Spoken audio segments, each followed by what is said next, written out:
Howdy doody, welcome back to the ranch.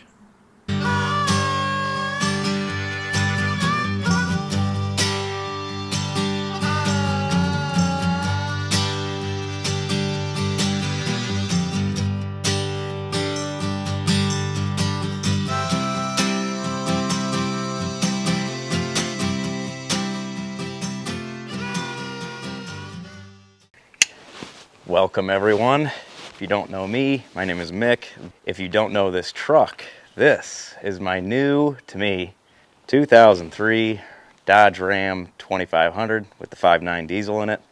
I just picked this up, honestly, it's been about a month now ago, and I haven't done a service yet on it. So that's going to be step one of this process. I've got a lot in store for this truck. If you're not familiar with it, I just picked it up. The last video that you saw on it was me and a buddy running out to Indiana to drive this thing back, and it performed flawlessly. Like I said, I've been driving it around for about a month now, and I am extremely pleased with it. I think this one's going to be sticking around on the channel for a while, so I've been drumming up some plans with this thing. I got a lot in store for it. It's basically going to be the Nock Ranch shop truck. I've gone through quite a few pickups in my tenure as a 30-year-old man and boy child man. Mustache makes me half of a man. I thought you still had a piece of salad stuck to your lip from lunchtime. I've experienced a lot of do's and don'ts with pickups, diesel trucks, what I like, what serves me and my line of work, as well as what's going to serve the channel, and this thing is definitely going to be a keeper. So, a long-winded story short, there's going to be a lot coming out on this, but today we start with some maintenance. She is due. The last oil change sticker was handwritten on white paper with a pencil, and that was about 6,000 or 7,000 miles ago. I've driven it now about 1,000 miles, and I'm not too fond of that because I don't know what kind of filters were used, if it was just the oil that was changed last time or if it was fuel filters. I don't know. I don't even know what the differentials look like, the oil in there. So we're going to fine-tooth comb it and see what kind of state this thing is in. Speaking of what kind of state things are in, one time for the one time. Quit playing with me, Stank. go ahead, check it out. For all you complaining about my siding, I finally started the siding on the garage. Obviously, it's not done. I still need gutters, still need to put my top piece on, which I'm not going to do until the rest is done because that's a cut. And then I'm going to have, if you've seen the front of my house, same brick veneer on the front of this. So it'll sit like this for another year or two before I get to that, just so I can hear some more people complain about it. Not really. I'm going to finish that up as soon as I can. Back to the task at hand. I don't know what kind of state this thing is in. If I were to guess, I would think it was pretty well taken care of. The guy that I bought it off of kept a log of all the receipts of what he had done to it.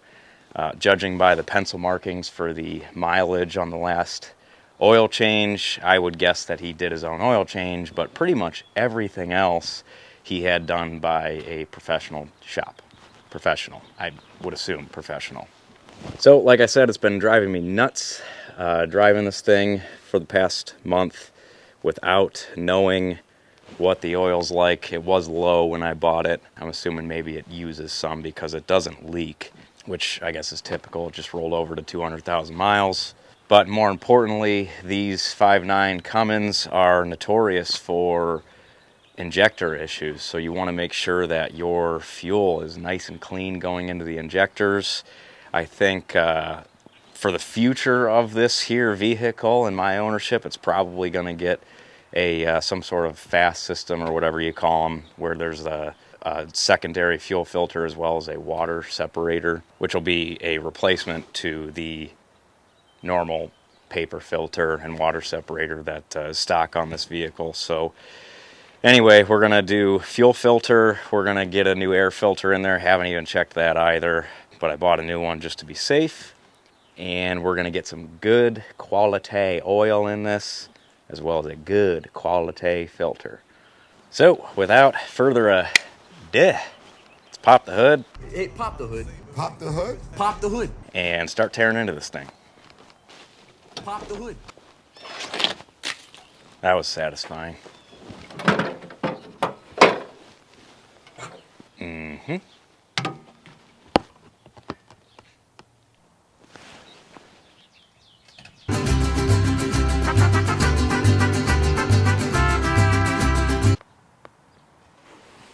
Okay, so normally I wouldn't go through all this trouble just for, general maintenance, oil change. However, being that this is going to be my first time under the truck, I wanted ample room to move around, check things out, really get a good eye on everything underneath there, see if there's anything glaring at me that needs replaced right away, because again, this is going to be a well-used truck for me, so I want to make sure it's safe. Speaking of safe, again, going back to normally things I wouldn't do, I can change the oil without jacking this truck up. This truck is very heavy. Not sure how much it is. I'll post it here. Very heavy. This thing falls on you, you're not coming out of there. So it's sitting on 4 6-ton jack stands, as well as some 6x6 timber underneath the wheels. Primarily, the weight is on the frame on the jack stands, so the tires can't spin. But all 4 tires are pretty much making contact with the timber. So, safety. I recommend it every once in a while. Shake hands with danger. Better off feeling comfortable under a vehicle than uncomfortable. So, tech tip of the day. All right, now that's done, let's get underneath this thing, start draining oil, and move on from there. All right, rolling under here. Initial thoughts. Nothing really seems surprising, I guess I'll say. Looks like I've got a broken bolt on my transmission pan, which that's not fun, but it is what it is. I'll have to fix that eventually. It does look like I'm weeping a little bit, which is funny because I've never noticed any drops under the truck. I guess I could show you this. So, it's just, it's a little moist, but that's probably because I'm missing a bolt here. It looks like it's snapped off in the hole. The good news is that looks like it's the only one. Seems like on all my trucks I'm always dealing with either broken bolts or stripped out holes on transmission pans. General rule of thumb, you don't need to crank these to kingdom come. Anyway, drain plug here. I got my pan ready to go. I believe it's about 3 gallons that these Cummins engines hold, so it's gonna be a lot.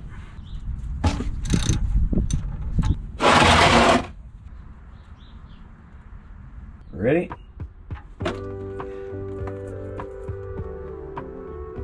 Looks black, but there's still some good viscosity to it. That's nice oil. Happy to see that. Smells okay. And minimal mess, which I enjoy. However, looking at where this filter is, which looks like a Napa Gold filter, so I'm happy to see that.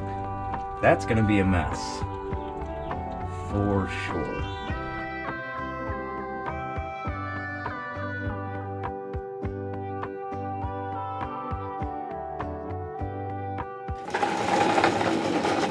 Okay, while that all drains out, I'm gonna take you through what kind of flavors we got going on here, what we're gonna put back in this thing.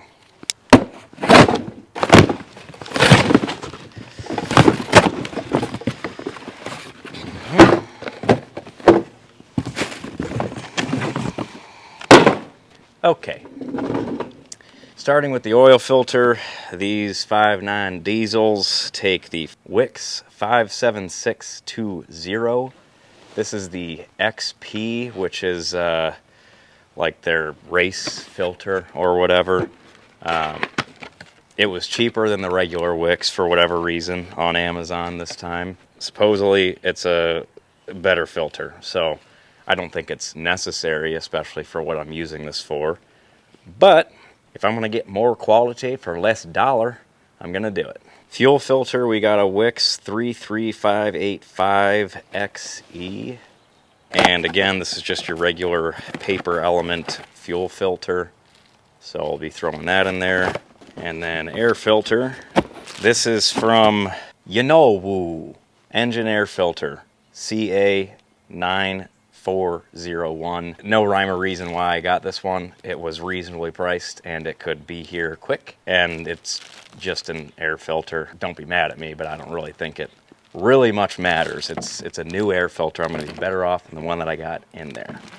And then, of course, for our oil of choice today, we're going to be going with the Rottala T4 15W40 because Rottala for all your rotten projects. It's pretty much what I put in everything. I also use that Delvac diesel oil just because it's typically a little bit cheaper than this, but for a heavy-duty diesel engine, I think the Delvac stuff is pretty comparable to the Rotella. But what do I really know? I'm not a scientist. I usually use the Delvac stuff in my heavier equipment, things like the skid steer or my dump truck, stuff like that. But for my personal vehicle, just gonna throw the Rotella in there and call it a day. Okay, first up is our air filter, which is here in this plastic box. Speaking of air filters, by the way, I also looked for a cabin filter for this thing, but apparently in 2003, they didn't have cabin filters yet. So just for your reference, if you're looking for one, they don't have them. So these are pretty simple, pretty straightforward. I don't have a cold air intake on here or anything. It is just your stock system. Interested to see what this thing looks like. Not the worst I've seen, but definitely due. It was ready. But another good sign. I think the maintenance was pretty regular on this thing. This is also a Napa filter. Again, they were using good filters, which is great. Fortunately, the Napa filter was like 45 bucks, and my cheapo one from China is not gonna fit. This is the wrong size. Ting Wong. There were two sizes on there. I thought I got the right one. I was wrong, but not concerned with that. I'll take it back and get the other size. In the meantime, I'm just gonna give this a little blow job.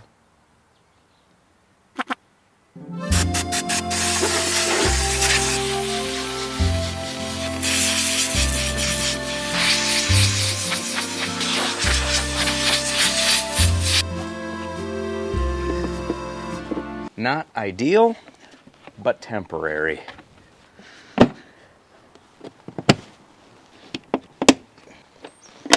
All right, let's jump back down and see if we can't get that oil filter off of there. So, there's your oil filter up there. I got a glove on this time because that's gonna be a mess. It's gonna drip all over this plug, which is just hanging there, which is strange. I think that's broken. Not sure. All right, well, hopefully this thing isn't cranked to Timbuktu. So I'm almost thinking with where this filter is positioned, it might serve me to punch a hole in the bottom and drain it first before I take it out, because I'm just thinking this is going to be a mess otherwise. So I'm going to see if there's a good way for me to wiggle up here. Definitely, maybe not quite. All right, here we go. Come on there, come on. Here we go. All right, so I'm gonna let that drain. Wow, that is almost draining perfect. It's just barely hitting. Anyway, I'll let that drain out, and then we'll twist that sucker off of there. Alrighty. Catch-up sight 2020. Probably should have poked that hole in the bottom of the filter after I had it loose. The reason being, I didn't realize how much this was going to fight me. And I pretty much preach this on every oil change I do. I don't know what entices people to just crank the filter on so hard. If you don't know, which I'm sure most of you do, you don't need to put that much torque on a oil filter in order to get it to seal. You know, once it touches the block, you basically give it a little bit of a quarter turn or so and it should be good. So long story short, in order to get to this thing, I ended up pulling my air filter boot off, and that allowed me to get it from up here, and I needed all the ugga-duggas on this oil filter wrench in order to get it loose. But we got it loose now.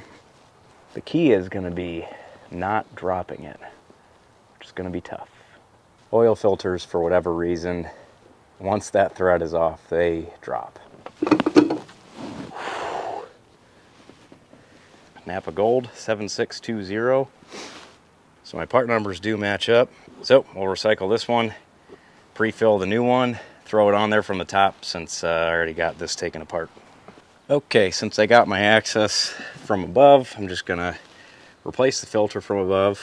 Honestly, this might be the move either way. That boot's super easy to get off. Let me know if you got a 5.9 or if you've worked on one before. How do you do it? You just take that boot off real quick and why did I say it like that? You just take the boot off real quick. And maybe you like spaghetti and meatball? You more comfortable with that analogy? I got my oil kind of sealing around my ring a little bit, and this thing is ready to go. I got it marked on the bottom, even though I'm going to put a sticker inside. 200,000, 287. Like I said, it just rolled over. 324 of 24. I'm a little ahead of my video.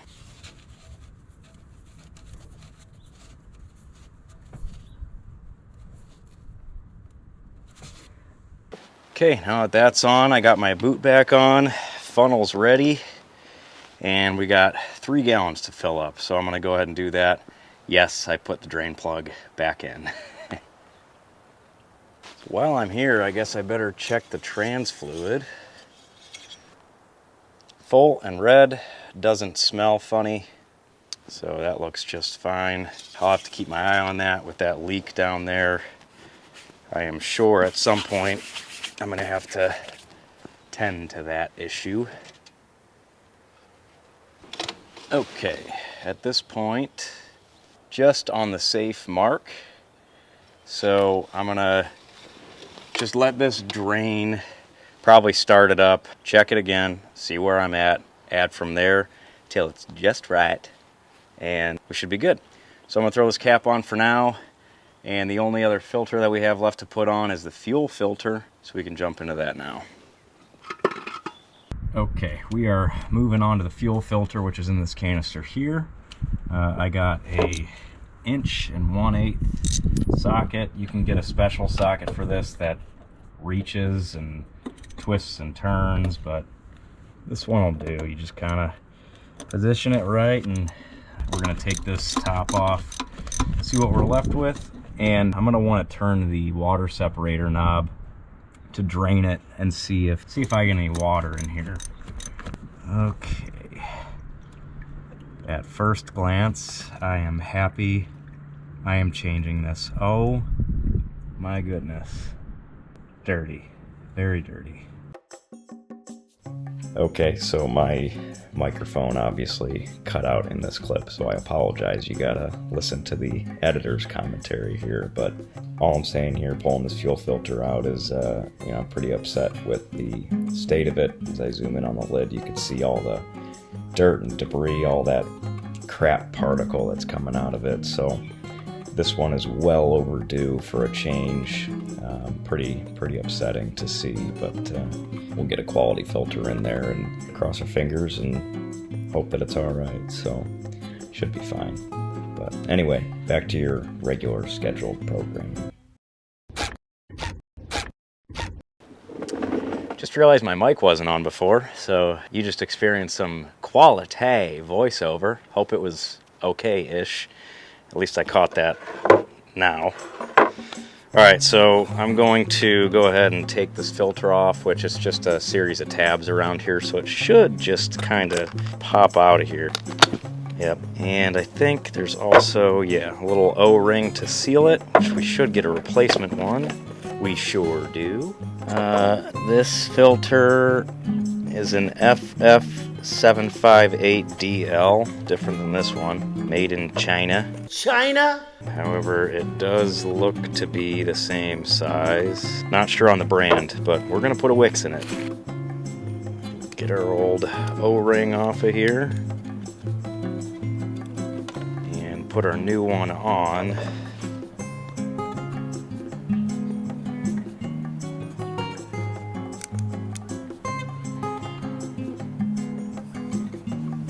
And the hole obviously faces down because that slides over the pin in there.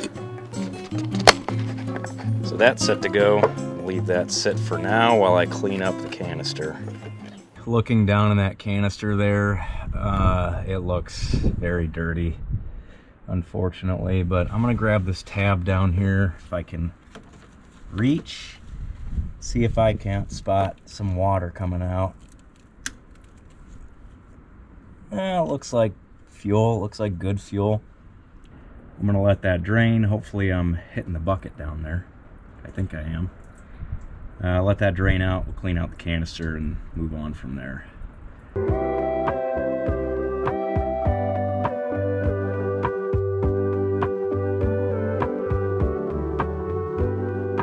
Here's what we're looking like in here. Focus. Ouch. Definitely not ideal.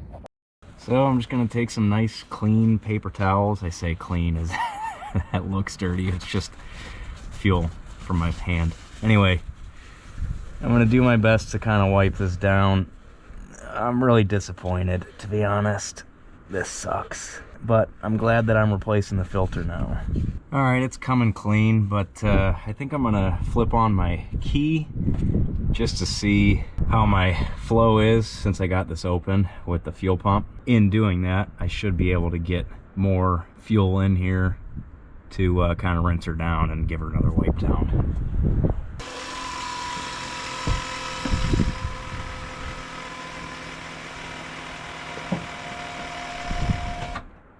Yeah, that was flowing pretty good. So I'll let that rinse out, give her another wipe down, throw my new filter in, call her good. Okay, it's about as clean as I'll be able to get it. And I think we're in much better shape than we were before. Ignore the dust that I just kicked in there from that cord. That sucks. I also made sure that I didn't have any loose paper towel kicking around in there either. And we're just gonna give this a snug. Call that good. Okay, so obviously the bowl is empty, so I'm just cycling the key a couple times for the initial startup. Just letting that fuel pump run and fill that bowl up. And there'll probably still be an air pocket or two, so maybe it'll die on me, but hopefully not. All right, let's see if she fires up.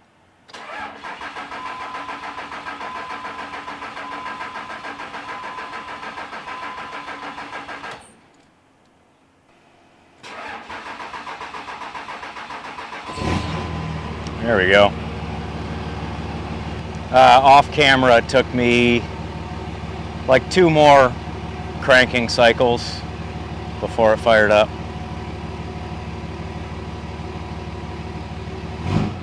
Seems to be running good now though.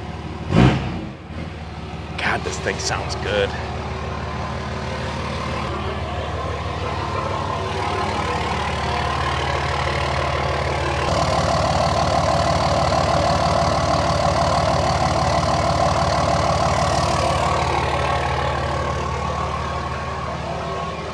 Well, that'll do it for that. Last thing I'm going to check are the front and rear differentials. And as long as those are full, which I'm assuming they will be, famous last words. Good Lord, bring my exposure down. All right, once I check those, then we're basically going to wrap this video up because that's pretty much all there is to it. Okay, checking the front diff first because it's right in my teeth.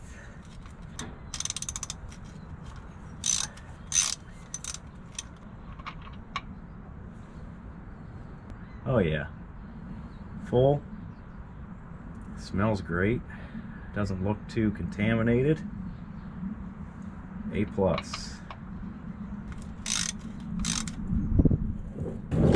Alright, to the rear. This one doesn't look as fresh. Uh-oh. There it goes. Oh boy. Uh-oh. Low. It's low, but it's dry, so where's it going? And I've got some material here. Well, I'm gonna clean this up and top that off, and we'll check it again in the future. Okay. If you're familiar with my videos, you know this is not Rotella, this is gear oil in here. But I keep a 5-gallon jug of gear oil in my garage. So for ease of filling, I put it in a 1-gallon jug.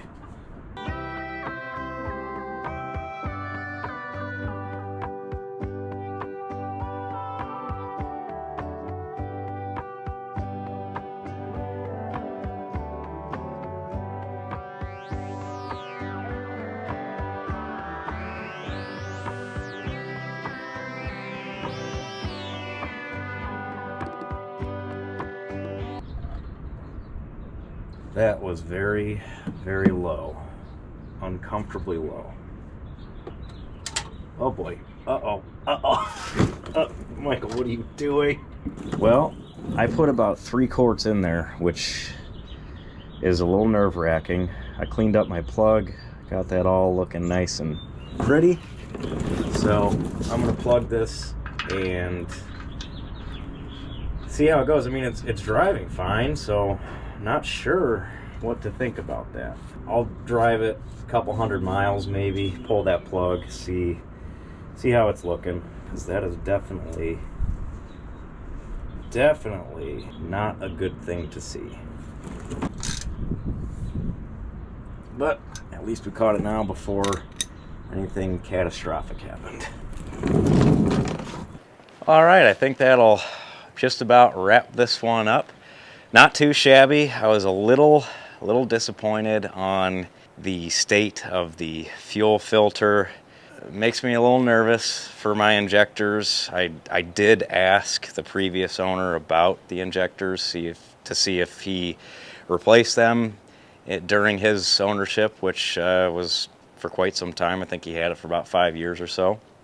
And he said no, he never replaced the injectors, and he saved all the receipts, and there was nothing on there about that either. So not sure if these are the originals. They could be, but at a 200,000 mile truck, they're probably nearing the end of their life if they are the original set. So fingers crossed that they're okay, but I guess there's only one way to find out, and that is putting some miles on it and seeing how she does. So other than that, oil looked good, front diff looked good.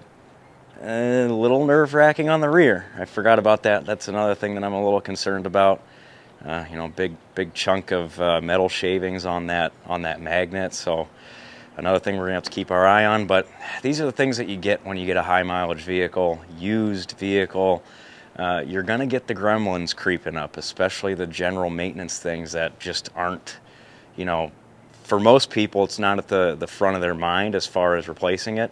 The normal thing to do is replace the oil every 5,000 to 8,000 miles or whatever you want to do. And that's as far as most people go. Unfortunately, there's a whole slew of other things that you got to take care of and keep up with. So if nothing else, just take this as a general message for your personal vehicles. Take care of them, you know, take care of your cars and they'll take care of you. But I guess I'll leave you with that message. So with that, thanks for following along. Thanks for all of my returning subscribers and all my returning viewers. If you are a returning viewer and you haven't... Whoa, dude. She's stuck behind the ladder.